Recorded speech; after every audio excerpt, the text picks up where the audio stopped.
जी साया साड़ी होत नहीं खे हमरा से संभार सैया ले आई हम कर जाओ ले आई हम पटना से सूट सलवार सैया ले आई हम जाता रा पटना बाजार सैया ले आई हम।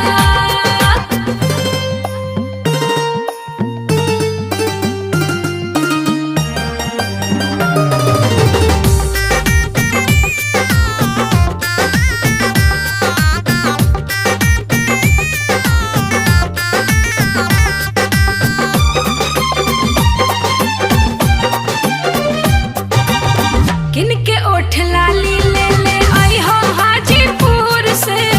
बक्सर से बिनिया वाला